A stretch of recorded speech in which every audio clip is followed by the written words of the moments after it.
Herkese merhaba arkadaşlar. Ben PT Kawai. Hepiniz hoş geldiniz. Bugünkü videomuz arkadaşlar sezon 2'de gelen okçu komutanları. Okçu komutanlarını arkadaşlar Kaan'la birlikte detaylı bir şekilde inceleyeceğiz. Bu komutanlara yatırım yapılır mı? İşte yetenek ağacı, becerileri, hangi komplarla oynamalıyız? Bunları inceleyeceğiz. Ama videoya geçmeden önce, detaylı incelemeye geçmeden önce arkadaşlar kanala abone olup videoyu beğenirseniz çok mutlu oluruz. Hoş geldin Kaan. Hoş bulduk. Zil açsınlar mı? Zili açsınlar bu arada aynen. Onu unutuyoruz söylemeyi. Zil açsın abi. ZBK yapmayın abi. Hadi.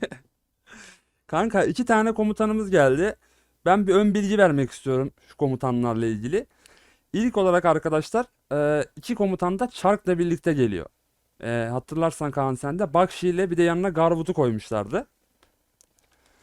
Daha sonradan Syndron'u valiye getirdiler. Yani vali dediğim en güçlü lord'a getirdiler arkadaşlar. Şuradan da gösterebilirim size. En güçlü lord'da şu anda mesela Syndron valisi geldi bizde. Bir de aynı gün içinde normalde bu çarkın ikinci gün gelmesi gerekmiyor muydu kanka? Evet. Şeyde geliyordu ya. Aynen. İlk gün nasıl getirmişler lan? Yani Barbara kesin İblis yenmede zamanı geliyordu. Aha. şu oyunun etkinlik takvimini arkadaşlar bir türlü çözemedik. Gerçekten hiçbir şekilde uymuyor. Neyse. Şöyle hangisinden başlayalım sence? Bence herkesin rahat ulaşabileceği bir şey komutandan başlıyor. F-Rager Aynen. diyorum ben. Diğeri çünkü Lord'da geliyor. Herkesin alabileceğini düşünüyorum. Ben bu komutanı senin söylediğin gibi okuyamam da kanka. İşte dilim döndüğü kadar okumaya çalışacağım artık. Sen Ee, Fragger de kanka. ben düz kanka Frigger diyeyim. Ben, Şimdi ben de öyle söyleyeyim o zaman şey olmasın, sırıtmasın. ya sen bilirsin kanka. Tamam. Şöyle diğer komutanlarda yaptığımız gibi inceleme videolarında yaptığımız gibi becerilerini okuyarak yapalım. Ondan sonra kompları konuşuruz zaten. Yetenek ağacını vesaire. İlk skill'i beceri hasarı faktörü yani 5 dediğinde beceri hasarı faktörü 600. Normal saldırı kritik oranı bonusu 60. %60. Ve süresi de 7. Yani diyor ki burada Flagger Legion normal saldırı odaklanması etkisi vererek normal saldırı kritik oranını 7 saniye boyunca %60 arttırıyor. Ya bu skill'de biraz saçmalık var kanka ya.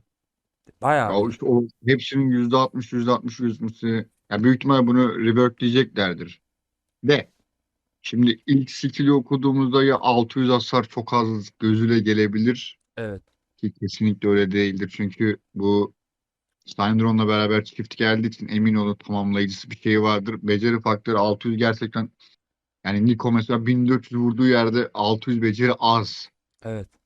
Ya bunlar Ama kanka bu şeyli olarak eee, Heh, öteki komutanda da mesela normal saldırı var ya herhalde onun etkisiyle mi verdiler? bence şey diye düşünüyorum ya kanka. Ben mesela böyle yorumladım ilk gördüğümde. Ya ilk skillini okudum. Direkt dediğim şey şu. Yani bunun ilk skill az vuruyorsa eminim dedim diğer skillleri çok yüksek ki yani veya çok iyi bufflar veriyor ki bu ilk becerideki 600'ü biz tolere edebilelim. Aynen. Gözüyle baktım ya. İlk yani komutanı gördüğümde bunu dedim. Diğer skilllerini okudukça göreceğiz. Ya bu da zaten diyor ki mesela nişancı, barışı koruma, hareket diyor. Bakalım bunun skill'lerinde yok diyor. Yani ben Ya bu arada incelediğimde şimdi normal kritik hasar vursun %60 çok yüksek ya. evet. Gerçekten çok yüksek abi. Sen düşünsene. Bunun bir de yetenek karşılığında kritik gidiyorsun. Bunun illaki tamamlayıcısında da bir kritik varsa %80 çıkar. Yani sen sürekli kritik damage atıyorsun. Yani bilmiyorum abi 7 saniye de az değil ya. Az değil.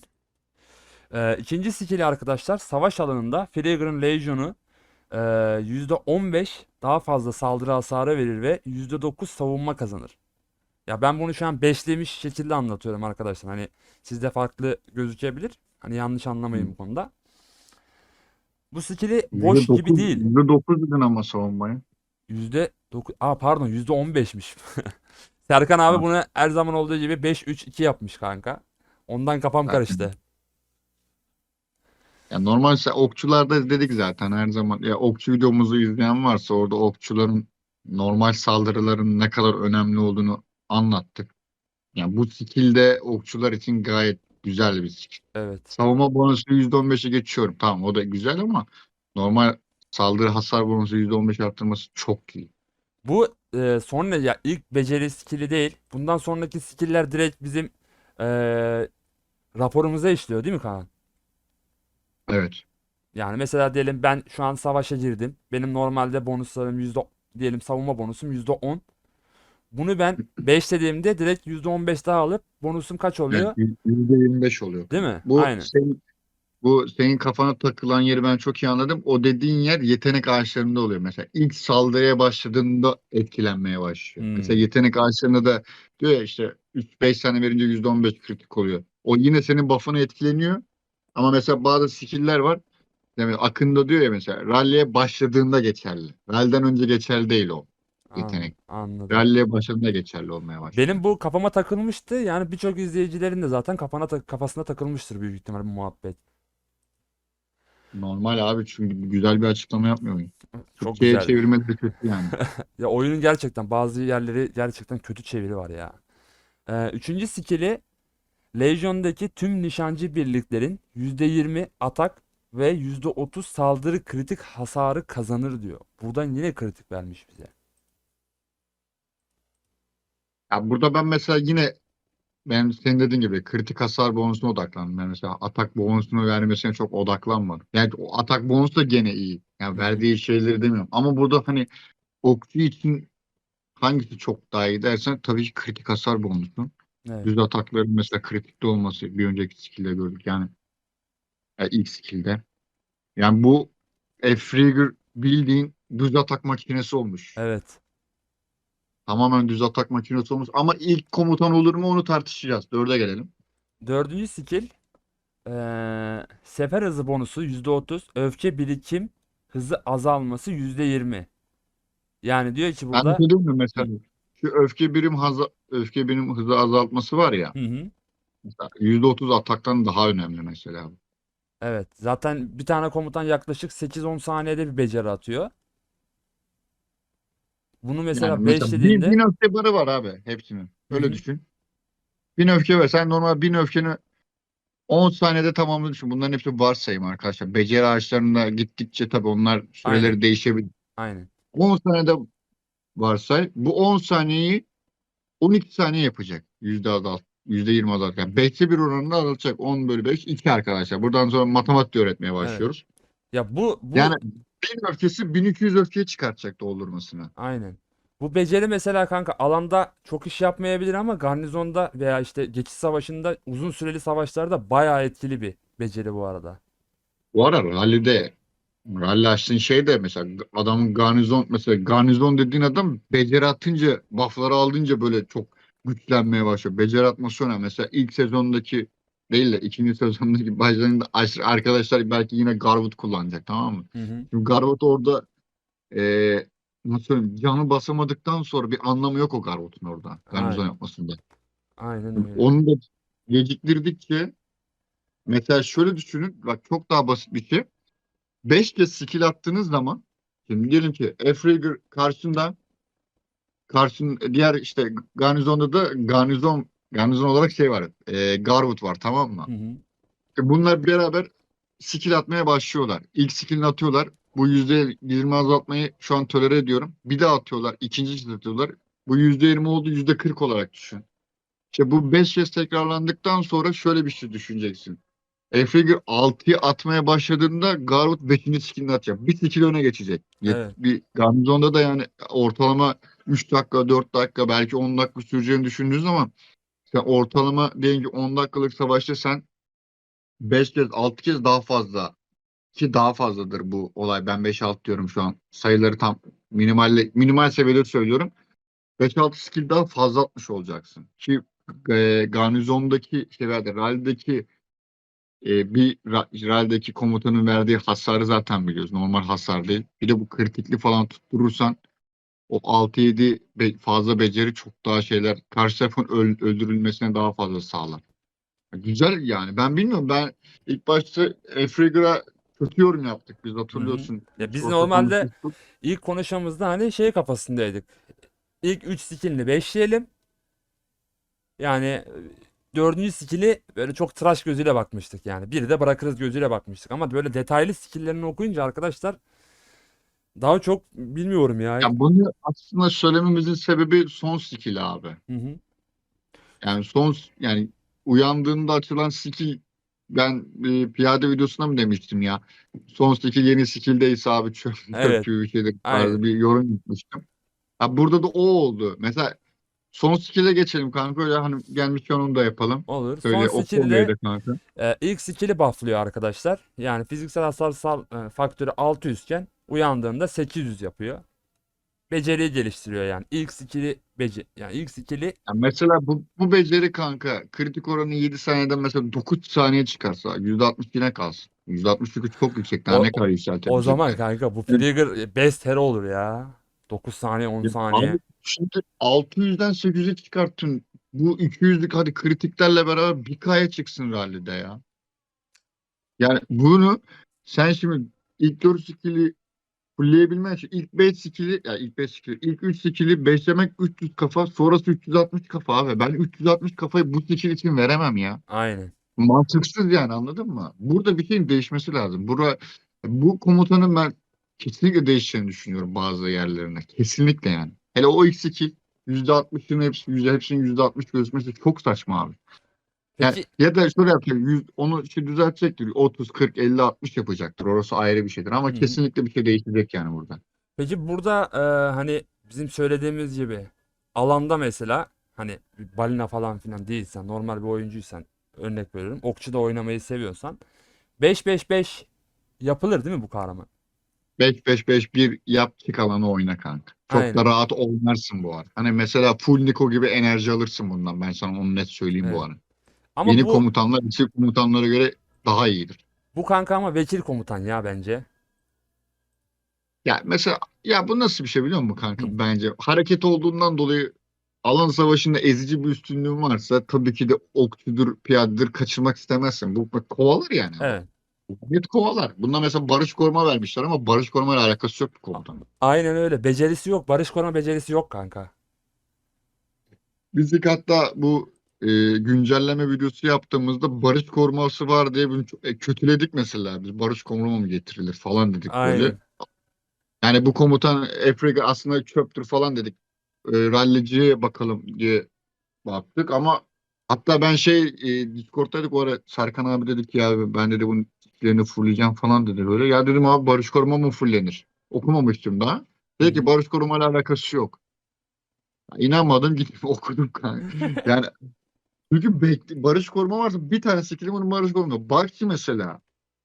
Barış koruması var. Beceri, süvari becerisi mesela. Ya öyle bir şey bekliyorsun. Ya oyun Ama yanıltıyor yok. bizi her zaman ya. Öyle bir şey var. Ya bunun yetenek ağacında yani gideceğiniz belli arkadaşlar yani. Bu Caner'in de dediği gibi bence yani. Vekil komutan olacak bir konumda. Çok savaşlarda çok öndeyseniz bunu ilk komutan yaparsınız. Bunu da önce olacağı zaman da hareket gidin yani. Kovalayacağınız zaman bunu öne koyun. Hareket gidersiniz. Bu de Nerede bu hız varsa onu alırsınız. uçan kahraman. Ha, bir de Uçuyor. çok hızlı gidecek bu arada o. Aynen uçuyor yani. Bu aslında şey diyor ya hangi komutandı o? Hangi şeydi ya? Barbar Kale'de mi vardı uçan okçu? Tabii. Hatta şöyle bakayım. Barbar Kaya. Tabii Barbar Kale'de okçu var. Ya ben mesela bir şey diyeyim mi kanka? Hı. Bu komutan bildiğin şey gibi olmuş ya. Ben mesela şu an oturdu kafama. Bunun böyle gelmesinin sistemin sebebini. Hatırlıyor musun kanka? Mesela şu an Teyya Ateus yapıp Evet. mesela o köprüde sıkışıyorduk ya biz. Hı hı. Köprüde sıkışınca ne yapıyorduk? Teyyalarla beraber yandan vuruyorduk. Çünkü denizin üstünden de, ya o nehirin üstünden de takılabildikleri için oradan demeç atıp o mesela bir süvari ona ulaşamadığı için o rahat rahat damage atıyordu. Evet. Bunu nasıl engelleyeceksin? Bir tane daha uçan getireceksin yerin üstüne. O TYL Ateus ne? Sonuç olarak genel ama büyücü olarak kullanılıyor Hı genel hı. olarak. Biz Hı onu hı. gördük. Büyücü de en rahat okçu kesiyor abi. Çok güzel counterlamış mesela bu Aynen. ara. Ben mesela şu an yeni oturtturdum kafama o sistemi. Ya biz Bak, bu ilk arada sezonda hatırlıyorsun. Ateos crack yapıyorlardı. Biz köprüde sıkışmışız. Adamlar biz çıkmamız lazım derken adam bizi orada kilitliyordu yani. aynen öyle. Ateos'larla kurtarmıştık kendimizi. Bu çok güzel olmuş ya ben. Beğendim ya F-Rager'ı. Ya bu arada arkadaşlar hani biz sadece kendi düşündüklerimizi öneriyoruz size. İlla ki bunu yapın, şunu yapın Tabii diye ki. böyle bir şey söylemiyoruz. Sizin de tabii ki de hani bizden farklı yorumladığınız şeyler olacak. Bizden farklı böyle komplar deneyeceksiniz. Yani onu da böyle yorumlarda belirtin arkadaşlar. Belki bizim de hani değiştirebileceğimiz bir şeyler olur. Tabii ki de, tabii ki de. Bu ara net eleştiriye açık bir insanım. Yani Caner de öyle. Tabii ki de. Belki hatalı bilgi de veriyor olabiliriz. Onu düzeltirseniz seviniriz. Yani bunun yetenek karşısında çok durmayalım. Videoda çok uzamasın. Genel olarak komutanlar hakkında yorum yapalım. Tamam. Hareket gidersiniz. Yarısında nişancı gidersiniz. Boş korumaya vermeyin boşuna. Aynen öyle. O zaman Gelelim. şöyle Syndrone'a geçiyorum. Tamam. İlk skill'i bunun atak değerini %20 arttıran ve 7 saniye boyunca her saniye fazladan normal saldırı yapmalarını sağlayan hevesli ve seri ateş etkisi kazanır. Ben bunu kanka ilk skill'ini denedim. Yani Serkan abinin hesapta. Şöyle. Mesela ilk beceri hasarı vurduk ya diyelim. 1K beceri hasarı Tamam. vurduk. Ondan sonraki düz vuruşlarda diyelim. Hani 1K'da düz vuruşu. 7 saniye boyunca bir bakıyorum düz vuruşu hani 2x katlamış. 1K vuracağına O kadar 2K etkiliyor vurmaya mu ya? başladı. O kadar etkiliyor mu ya? Etkiliyor yani. Bir tane ekstra fazladan vuruyorsun. Rally'de çok iş yapıyor o zaman. Rally'de gerçekten çok iş yapar bu. Yani zaten ralliler uzun sürdüğü için patır patır vuracak. Güzel çıkıyormuş o zaman. İkinci skill'i Legion'a pardon bir şehri veya müstahkem mevkiyi kuşatırken %10 saldırı atak kazanır. Düşmanın savunma değerinde %5 yok sayar. Bunu direkt kanka savaşa girdiğinde savunma bonusunu direkt yok sayıyor değil mi? Hayır, yani mesela adamın savunma bonusu 100 ise kanka, Hı hı. adam başlamıyor mesela. 95'le başlıyor. Evet. Eksiyle başlıyor. Hmm. Ya bu savunma nüfusu çok iyi bu ara. %5 olduğuna bakma, çok Tabii ki mük de. yani. Mük. %10 atak bonusunun en azından 5 katı daha değerli bir şey şu an. Tabii ki de. Ama bu sadece arkadaşlar bir şehire veya işte geçite saldırdığınızda Tabii bu rally becerisi aynen. bu. Ralli becerisi bu. Bilginiz olsun. Alan becerisi değil. Alanda iş yapmaz yani ha. Öyle Aynen. söyleyeyim. Üçüncü skill'i Legion'daki tüm nişancı birlikleri %10 normal saldırı kritik oranı ve %15 HP kazanır. Mesela şu ana kadar iki komutan hakkında, yani iki komutan için söyleyeyim, okuduğun en iyi beceri bu olabilir. Evet. Ya bunların Bunun, şimdi bunun sebebi neydi kanka? Ne var ne yok HP abi. aynen. Bir de kanka fark ettin mi sen de? Bu iki komutan birbirinin skill'lerini böyle bağlıyor. Evet, evet ya. Mesela birinin birinci skill'i, birinin üçüncü skill'le bildiğin çift oluyor. Kombolamışlar. Yani bunu zaten bundan sonra gelecek komutanların çoğu çift olarak gelecek. Hı hı. Bunların ikisi birlikte olacaktır. En iyi kompu bunların ikisinin birlikte olduğunda alırsınız. Mesela Syndron lider komutan. Yani lider dedim, ilk önde olan komutan Hı olacaktır. hı. Yani rally'de bu çift bildiğin rally için gelmiş. Belki bundan sonra gelecek komutanlar garnizon komutanları olabilir. İki tane Çünkü zaten şu an komutan gelecek kanka. İki tane mantıklı, çünkü kanka bunlara garnizonluk yapacak bir komutan yok. Neyle yapacaksın? aynen. İkinci sezondaki gibi Medline Nika mı yapacaksın? Aynen Bak, öyle. nereye tutuyorsun yani? Anladın mı ya? Bunlara kesin garnizon, yani bunlara counter garnizon komutanları çifti gelecektir yani. Büyük ihtimal. Üçüncü skillini söyledik. Dördüncü skilli savaşın ilk bir saniyesinde Legion'un seri atış etkisi kazanarak her normal saldırı yaptığında fazladan bir saldırı daha yapar. Savaş başladığından bir saniye sonra Legion'un %20 atak kazanır ve savaş sonuna dek sürer diyor. Fulllediğinde 3 oluyor. Atak bonusu da %20 oluyor. Kanka bu direkt yani şeyin Frigger'ın skilliyle birleştirmişler bunu ya aslında.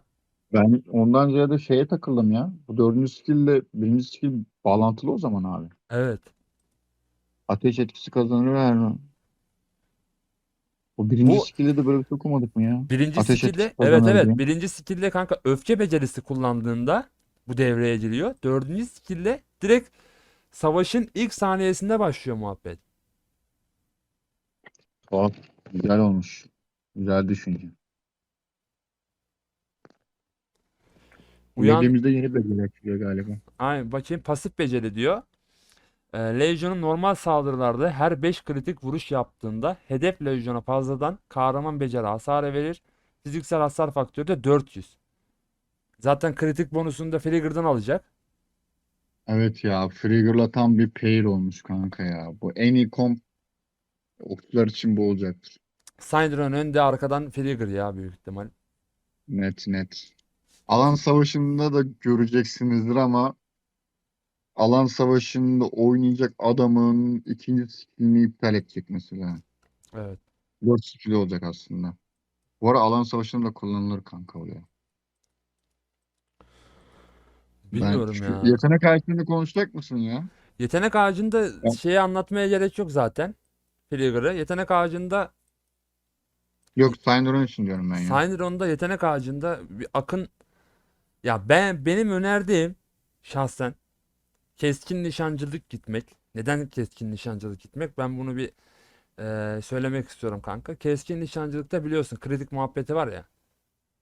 Evet. Hani Frigger, Akında yok o zaman. aynen, Frigger'da da kritik muhabbeti olduğundan dolayı eğer ki bunu komp olarak kullanacaksak kesinlikle bence keskin nişancılıktan gitmemiz lazım diyebiliyorum. Hani ben kullansam o şekilde kullanırdım.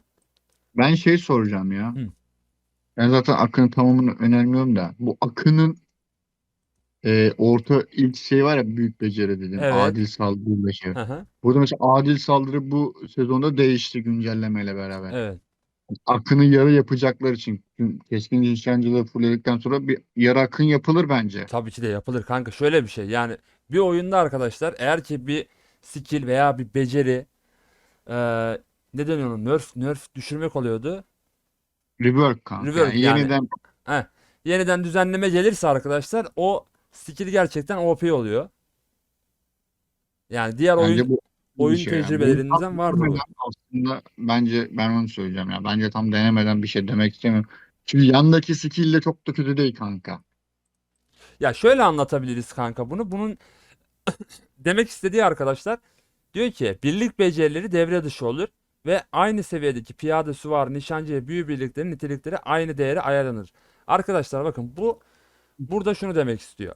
Bizim askeri birliklerimizin bir becerileri var.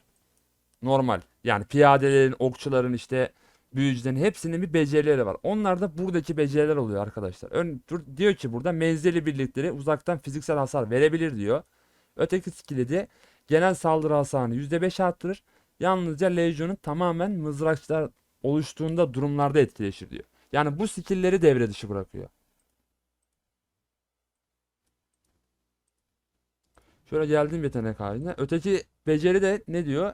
Birlik sayısı %50 oranında fazlayken birliklerin %3 daha fazla hasarı verir. Ya bu garanti skill ya. Kaan. Bence de öyle ya. Ya hiçbir ben şey görmedim abi. Eğer bir rally açanız aptal değilse arkadaşlar. Veya da siz rally açıyorsanız aptal değilsin. Çünkü gerçekten bunu söylerken hakaret olarak düşünmeyin. Herkes bir asker basarken bir gün falan bekliyor arkadaşlar. Ya bir kişinin hatası yüzünden sizin belki bir haftalık asker basmanız, beklemeniz çöpe gidecek. Aynen öyle. Mesela bunu söylememin sebebi bir rally %50'nin oranın altına düşüyorsa o rally iptal edilsin. İptal edilmesi lazım. Şimdi o yüzden iptal etmiyorsa o adam veya sarıya düştüyse rally veya kırmızıdaysa kesinlikle siz çıkın arkadaşlar. Başka ölü vermeyin. Fazladan Aynen. ölü vermeyin boşuna. Burada mesela bilen, rally açmayı bilen, oyunu bilen bir adam zaten çok pardon, %50'nin oranın üstüne tutacağı için artı 3 direkt buff alıyorsun. Yani çok kötü değil abi. Ama bu işte diyorum ya, adil saldırıyı da tam böyle bir açıklayıcı bir şekilde getirmediler bunu. Ya mali şimdi Açıklaması alanda da güzel değil. deneyemiyoruz bunu yani. Bunu alanda denememiz için Yani ya birisine şu rally an daha açmamız sırasımız lazım. olmadı. Yani bir geçit savaşlarımız başlasa, başlamıyor. Ya başlasa hani gerçekten bunun için size detaylı bir şekilde söylerdik yani. Deneyemiyoruz bunu da. Keskin nişancıyı gösterecek misin kanka? Çok üzerine durmayalım. Biraz daha diğer komplardan bahsedelim Ya bence. keskin nişancılık zaten, arkadaşlar şimdi ne dedik? Rally içinse eğer, rally içinse burada hız vermenize gerek yok. Normal 3 saldırı, 3 savunma, 3 HP normal beceri skillini verdikten sonra sağdan zaten direkt ortadan adrenalin patlaması. Burada ben karşı saldırı diyorum, son söz. Ondan sonra normal saldırı gerçekliğinde 5 saniye boyunca %8 arttıran saldırı kazanır. Sonra baskı altındaki sakin. Sonra kritik gözü kara. Arkasındaki de durdurulamaz. Bu da kritik. Bir de burada fazladan bir şey vardı. Azametli darbe. %15 yani %15 ihtimalle fazladan bir normal saldırı tetikler. Zaten bu biliyorsunuz iki kahramanımıza da vardı.